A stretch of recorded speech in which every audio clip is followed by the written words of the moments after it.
ਆ ਨਹਿਰ ਕਿਹੜੀ ਆ, ਇਹ ਉਹ ਨਹਿਰ ਆ ਜਿਹੜੀ ਆ ਇੰਦਰਾ ਗਾਂਧੀ ਕਨਾਲ, ਜਿਹਦੇ ਵਿੱਚ ਸ਼ਹੀਦ ਭਾਈ ਜਸਵੰਤ ਸਿੰਘ ਖਾਲੜਾ ਜੀ ਦੀ ਸ਼ਹਾਦਤ ਹੋਈ। ਉਹਨਾਂ ਦਾ ਢਿੱਡ ਚੀਰ ਕੇ ਤੇ ਇੱਥੋਂ ਦੀ ਇਹ ਵਹਾਅ 6 ਸਤੰਬਰ 1995 ਨੂੰ ਭਾਈ ਜਸਵੰਤ ਸਿੰਘ ਖਾਲੜਾ ਜੀ ਨੂੰ ਉਹਨਾਂ ਦੇ ਘਰੋਂ ਚੱਕਿਆ ਜਾਂਦਾ ਤੇ ਉਹਨਾਂ ਦੀ ਸ਼ਹਾਦਤ ਨੂੰ ਅੱਜ 31 ਸਾਲ ਹੋ ਗਏ ਨੇ।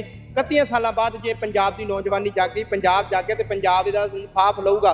ਤੇ ਮੈਂ ਆਉਣ ਵਾਲੇ ਦਿਨਾਂ ਵਿੱਚ ਇਹ ਬੇਨਤੀ ਕਰਦਾ ਕਿ ਇੱਥੇ ਕੋਈ ਨਾ ਕੋਈ ਸ਼ਹਾਦਤ ਭਾਈ ਸ਼ਹੀਦ ਜਸਵੰਤ ਸਿੰਘ ਖਾਲੜਾ ਜੀ ਦੀ 25000 ਨੌਜਵਾਨਾਂ ਦੀ ਯਾਦਗਾਰ ਬਣਨੀ ਚਾਹੀਦੀ ਆ।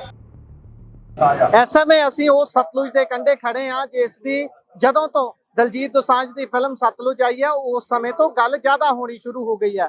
ਸ਼ਹੀਦ ਭਾਈ ਜਸਵੰਤ ਸਿੰਘ ਖਾਲੜਾ ਹੋਣਾ ਦੀ ਅਤੇ ਹੋਰ ਹਜ਼ਾਰਾਂ ਉਹਨਾਂ ਸਿੰਘਾਂ ਦੀ ਜਿਨ੍ਹਾਂ ਨੂੰ ਇਸ ਪਾਣੀ ਦੇ ਵਿੱਚ ਖਪਾ ਦਿੱਤਾ ਗਿਆ, ਅੱਜ ਉਹਦੀ ਅਰਦਾਸ ਉਹਨਾਂ ਦੀ ਇੱਥੇ ਕੀਤੀ ਜਾ ਰਹੀ ਸੀ। ਮੇਰੇ ਨਾਲ ਭਾਈ ਰੋਮਨ ਬਰਾੜ ਹੁਣੀ ਮੌਜੂਦ ਨੇ, ਗੱਲਬਾਤ ਇਹਨਾਂ ਨਾਲ ਕਰਦੇ ਹਾਂ। ਭਾਈ ਜੀ, ਪੰਜਾਬ ਦੀ ਨੌਜਵਾਨੀ ਹੋਣ ਦੇ ਨਾਤੇ ਤੁਹਾਡੇ ਕੋਲੋਂ ਇਹ ਸਵਾਲ ਲੈਣਾ ਲਾਜ਼ਮੀ ਹੋ ਜਾਂਦਾ, ਜਦੋਂ ਤੁਸੀਂ ਇੱਥੇ ਆਏ ਹੋ, ਤੁਸੀਂ ਸੰਗਤ ਦੇ ਵੱਡੀ ਗਿਣਤੀ ਦੇ ਵਿੱਚ ਆਈ ਹੋਈ ਸੰਗਤ ਦੇ ਇਕੱਠ ਦੇਖੇ ਨੇ, ਤੁਸੀਂ ਆਏ ਹੋ, ਕੀ ਲੱਗਦਾ ਹੈ ਕਿ ਦੁਬਾਰਾ ਤੋਂ ਚਿਣਗ ਲੱਗੂਗੀ? ਕਿਉਂਕਿ ਜਿੱਥੇ ਆંકੜਾ ਸ਼ਹੀਦ ਭਾਈ ਜਸਵੰਤ ਸਿੰਘ ਖਾਲੜਾ ਉਹਨਾਂ ਨੂੰ ਸ਼ਹੀਦ ਕਰਨ ਦੇਣ ਤੋਂ ਬਾਅਦ ਰੁਕ ਗਿਆ, ਉਸ ਤੋਂ ਅੱਗੇ ਨਹੀਂ ਤੁਰਿਆ, ਮੁੜ ਕੇ ਕਿਸੇ ਨੇ ਅੱਜ ਤੱਕ ਪੈਰਵਾਈ ਨਹੀਂ ਕੀਤੀ ਕਿ ਭਾਈ ਮਨੁੱਖੀ ਅਧਿਕਾਰ ਵੀ ਕੋਈ ਚੀਜ਼ ਹੁੰਦੇ ਨੇ। ਕੀ ਲੱਗਦਾ ਇੱਥੋਂ ਦੁਬਾਰਾ ਗੱਲ ਤੁਰੂਗੀ, ਦੁਬਾਰਾ ਤੋਂ ਮਨੁੱਖੀ ਅਧਿਕਾਰਾਂ ਦੀ ਗੱਲ ਹੋਣੀ ਸ਼ੁਰੂ ਹੋਊਗੀ? ਅੱਜ ਵੀ ਜਿਹੜੇ ਲਗਾਤਾਰ ਆਪਾਂ ਐਨਕਾਊਂਟਰ ਦੇਖਦੇ ਆ, ਪੈਰਾਂ 'ਚ ਗੋਲੀਆਂ ਵੱਜਣੀਆਂ, ਇਹ ਕਹਿ ਦੇਣਾ ਵੀ ਭਾਈ ਹਥਿਆਰ ਲੈਣ ਗਏ ਸੀ, ਜ਼ਬਤ ਕਰਨ ਗਏ ਸੀ, ਉੱਥੇ ਗੋਲੀ ਚੱਲ ਗਈ ਤੇ ਕੰਮ ਹੋ ਗਿਆ। ਅੱਜ ਵੀ ਤਾਂ ਉਹੀ ਮਨੁੱਖੀ ਅਧਿਕਾਰਾਂ ਦੀ ਸਮੱਸਿਆ ਹੈ। ਤੁਹਾਨੂੰ ਐਜ਼ ਏ ਨੌਜਵਾਨ ਲੱਗਦਾ ਵੀ ਕੋਈ ਇੱਥੋਂ ਚਿਣਗ ਲੱਗੂਗੀ, ਕੋਈ ਉੱਠੂਗਾ? ਪਹਿਲੀ ਗੱਲ ਤਾਂ ਬਾਈ ਜੀ, ਜਿਹੜੀ ਕਿ ਚਿਣਗ ਭਾਈ ਜਸਵੰਤ ਸਿੰਘ ਜੀ ਖਾਲੜਾ ਜੀ ਅੱਜ ਤੋਂ 31 ਸਾਲ ਪਹਿਲਾਂ ਲਾ ਚੁੱਕੇ ਨੇ, ਉਹ ਜਿਹੜੀ ਉਹਨਾਂ ਦੀ ਲੋ ਜਗਾਈ ਆ, ਜਿਹੜੀ ਉਹਨਾਂ ਦੀ ਮਿਸਾਲ ਜਗਾਈ ਆ, ਤੇ ਚਾਹੇ ਉਹ ਸਮੇਂ-ਸਮੇਂ ਵਿੱਚ ਮਾਧਿਅਮ ਪਈ ਆ, ਪਰ ਅੱਜ ਉਹ ਪੂਰੀ ਉਫਾਨ ਤੇ ਆ। ਉਹ ਅੱਜ ਨੌਜਵਾਨਾਂ ਨੂੰ ਪਤਾ ਲੱਗਾ ਆਪਣੇ ਪੰਜਾਬ ਦੇ ਬਾਰੇ। ਜ਼ਿਆਦਾਤਰ ਤਾਂ ਭਾਈ ਜਸਵੰਤ ਸਿੰਘ ਖਾਲੜਾ ਜੀ ਨੂੰ ਲੋਕ ਜਾਣਦੇ ਸੀ, ਪਰ ਜਦੋਂ ਦੀ ਆ ਮੂਵੀ ਆਈ ਹੈ, ਜਦੋਂ ਦੀ ਇਹ ਚਰਚਾ ਛਿੜੀ ਹੈ, ਤੇ ਹਰ ਬੱਚੇ ਤਿੱਕਰ, ਹਰ ਬਜ਼ੁਰਗ ਤਿੱਕਰ ਇਹ ਗੱਲ ਗਈ ਆ ਕਿ ਚਿਣਗ ਕਿਉਂ ਨਹੀਂ ਲੱਗੂਗੀ? ਚਿਣਗ ਲੱਗੂਗੀ। ਅਸੀਂ ਉਹ ਨੌਜਵਾਨੀ ਆ ਜਿਹੜੀ ਪੰਜਾਬ ਦੇ ਵਾਸਤੇ ਲੜਦੇ ਆ, ਅਸੀਂ ਉਹ ਨੌਜਵਾਨੀ ਆ ਜਿਹੜੇ ਪੰਜਾਬ ਦੇ ਪਾਣੀਆਂ ਵਾਸਤੇ ਲੜਦੇ ਆ, ਅਸੀਂ ਉਹ ਨੌਜਵਾਨੀ ਆ ਜਿਨ੍ਹਾਂ ਨੇ ਹੜ੍ਹਾਂ ਦੇ ਵਿੱਚ ਆਪਣੇ ਲੋਕਾਂ ਦਾ ਕੰਮ ਕੀਤਾ। ਤੇ ਅੱਜ ਪੰਜਾਬ ਦੀ ਨੌਜਵਾਨੀ ਪੰਜਾਬ ਵਾਸਤੇ ਖੜੀ ਆ, ਜਿਹੜੀ ਉਹ ਚੰਗਿਆਰੀ ਲੱਗੀ ਆ। ਆ ਨਹਿਰ ਕਿਹੜੀ ਆ, ਇਹ ਉਹ ਨਹਿਰ ਆ ਜਿਹੜੀ ਆ ਇੰਦਰਾ ਗਾਂਧੀ ਕਨਾਲ, ਜਿਹਦੇ ਵਿੱਚ ਸ਼ਹੀਦ ਭਾਈ ਜਸਵੰਤ ਸਿੰਘ ਖਾਲੜਾ ਜੀ ਦੀ ਸ਼ਹਾਦਤ ਹੋਈ। ਉਹਨਾਂ ਦਾ ਢਿੱਡ ਚੀਰ ਕੇ ਤੇ ਇੱਥੋਂ ਦੀ ਇਹ ਵਹਾਅ 6 ਸਤੰਬਰ 1995 ਨੂੰ ਭਾਈ ਜਸਵੰਤ ਸਿੰਘ ਖਾਲੜਾ ਜੀ ਨੂੰ ਉਹਨਾਂ ਦੇ ਘਰੋਂ ਚੱਕਿਆ ਜਾਂਦਾ ਤੇ ਉਹਨਾਂ ਦੀ ਸ਼ਹਾਦਤ ਨੂੰ ਅੱਜ 31 ਸਾਲ ਹੋ ਗਏ ਨੇ। 31 ਸਾਲਾਂ ਬਾਅਦ ਜੇ ਪੰਜਾਬ ਦੀ ਨੌਜਵਾਨੀ ਜਾਗੀ, ਪੰਜਾਬ ਜਾਗਿਆ ਤੇ ਪੰਜਾਬ ਇਹਦਾ ਇਨਸਾਫ ਲਊਗਾ।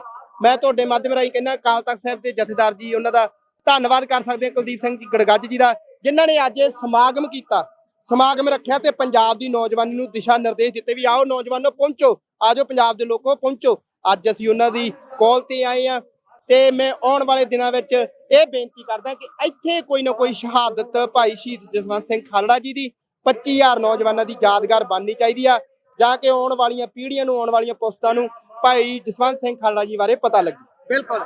ਅੱਛਾ, ਤੁਸੀਂ ਅੱਜ ਦੀ ਸਥਿਤੀ ਨੂੰ ਕਿਵੇਂ ਵੇਖਦੇ ਹੋ? ਜੋ ਕੁਝ ਅੱਜ ਪੁਲਿਸ ਕਰ ਰਹੀ ਹੈ ਉਦੋਂ ਤੋਂ ਕਿਵੇਂ ਵੱਖਰਾ ਹੈ, ਜਾਂ ਫਿਰ ਉਹੀ ਲੀ ਤੁਰੀ ਆਉਂਦੀ ਹੈ? ਦੇਖੋ ਜੀ, ਇਹ ਪੁਲਿਸ ਆ ਜੀ, ਇਹਨਾਂ ਦੇ ਮੂੰਹ ਨੂੰ ਖੂਨ ਲੱਗਾ, ਜਿਹੜਾ ਉਹ ਖੂਨ ਉਹ 84 ਤੋਂ ਲੈ ਕੇ ਤੇ 95 ਤੱਕ ਲੱਗਾ ਹੀ ਆ, 2000 ਤੱਕ ਲੱਗਾ ਹੀ ਆ, ਅੱਜ ਤੱਕ ਲੱਗਾ। ਅੱਜ ਵੀ ਨੌਜਵਾਨਾਂ ਦੀ, ਚਾਹੇ ਉਹ ਗੁਰਦਾਸਪੁਰ ਦਾ ਨੌਜਵਾਨ ਆਪਾਂ ਲਾ ਲਈਏ ਵੀ ਉਹਦਾ ਐਨਕਾਊਂਟਰ ਕਰਨਾ, ਫੇਕ ਐਨਕਾਊਂਟਰ ਕਰਨਾ, ਚਾਹੇ ਉਹ ਪਟਿਆਲੇ ਦੇ ਵਿੱਚ ਐਨਕਾਊਂਟਰ ਕਰਨਾ, ਹਮੇਸ਼ਾ ਹੀ ਪੁਲਿਸ ਕੋਲ ਇੱਕ ਬਹਾਨਾ ਹੁੰਦਾ ਜੀ, ਅਸੀਂ ਹਥਿਆਰ ਦੀ ਬਰਾਮਦੀ ਕਰਨ ਜਾਂ ਅਸੀਂ ਸਬੂਤਾਂ ਦੀ ਬਰਾਮਦੀ ਕਰਨ ਵਾਸਤੇ ਨੌਜਵਾਨ ਨੂੰ ਲੈ ਕੇ ਗਏ, ਉੱਥੇ ਭੱਜਣ ਦੀ ਕੋਸ਼ਿਸ਼ ਕੀਤੀ, ਇਹਨੇ ਸਾਡੇ ਤੇ ਫਾਇਰ ਕੀਤਾ ਤੇ ਅਸੀਂ ਇਹਦੇ ਲੱਤ 'ਚ ਗੋਲੀ ਮਾਰੀ, ਉੱਥੇ ਖਪਾ ਕੇ ਦਿੱਤਾ ਜਾਂਦਾ, ਜਾਂ ਲੱਤ 'ਚ ਗੋਲੀ ਮਾਰਦੇ ਜਾਂ ਹਿੱਕ 'ਚ ਗੋਲੀ ਮਾਰਦੇ ਆ। ਅੱਜ ਵੀ ਉਹ ਪੁਲਿਸ ਦੀ ਧਾਰਨਾ ਹੈਗੀ ਆ, ਪਰ ਮੈਂ ਅੱਜ ਫੇਰ ਕਹਿਣਾ ਕਿ ਜਿਹੜੇ ਜਮਹੂਰੀਅਤ ਦੇ ਹੱਕਾਂ ਦੇ ਲਈ ਸ਼ਹੀਦ ਭਾਈ ਜਸਵੰਤ ਸਿੰਘ ਜੀ ਖਾਲੜਾ ਲੜੇ ਨੇ, ਉਹ ਹੱਕਾਂ ਦੇ ਵਾਸਤੇ ਆਪਾਂ ਨੂੰ ਫੇਰ ਲੜਨਾ ਪੈਣਾ, ਆਪਾਂ ਨੂੰ ਫੇਰ ਜਾਗਰੂਕ ਹੋਣਾ ਪੈਣਾ। ਤੇ ਅੱਜ ਆਪਾਂ ਇਨਸਾਫ ਨਹੀਂ ਮਿਲਿਆ ਸਾਨੂੰ 25000 ਨੌਜਵਾਨਾਂ ਦੀਆਂ ਲਾਸ਼ਾਂ ਦਾ ਇਨਸਾਫ ਨਹੀਂ ਮਿਲਿਆ। ਅੱਜ ਅਸੀਂ ਆਹ ਨਹਿਰ ਦੇ ਵਿੱਚ ਕਿੰਨੇ ਨੌਜਵਾਨ ਖਵਾਏ ਆ, ਇਹਦਾ ਇਕੱਲੇ ਸ਼ਹੀਦ ਭਾਈ ਜਸਵੰਤ ਸਿੰਘ ਖਾਲੜਾ ਜੀ ਦਾ ਡਾਟਾ ਨਾ, ਇਸ ਤੋਂ ਵੱਧ ਪਤਾ ਨਹੀਂ ਕਿੰਨੇ ਲੱਖਾਂ ਹੋ ਸਕਦੇ ਆ, ਲੱਖ ਹੋ ਸਕਦਾ, 1.5 ਲੱਖ ਹੋ ਸਕਦਾ, 50000 ਹੋ ਸਕਦਾ, ਵੱਧ ਹੋ ਸਕਦਾ। ਇਹ ਬਹੁਤ ਨੌਜਵਾਨ ਇੱਥੇ ਖਪਾਏ ਨੇ, 18 ਸਾਲਾਂ ਦੇ, 19 ਸਾਲਾਂ ਦੇ, 14 ਸਾਲਾਂ ਦੇ, 13 ਸਾਲਾਂ ਦੇ, ਇੱਥੇ ਬਹੁਤ ਨੌਜਵਾਨ ਖਪਾਏ ਨੇ। ਉਹਦਾ ਡਾਟਾ ਸਾਹਮਣੇ ਆਉਣਾ ਚਾਹੀਦਾ, ਸਿੱਖਾਂ ਨੂੰ ਇਨਸਾਫ ਮਿਲਣਾ ਚਾਹੀਦਾ, ਗੱਲ ਤੁਰਨੀ ਚਾਹੀਦੀ ਹੈ। ਬਹੁਤ ਬਹੁਤ ਧੰਨਵਾਦ। ਧੰਨਵਾਦ, ਮਿਹਰਬਾਨੀ, ਵਾਹਿਗੁਰੂ।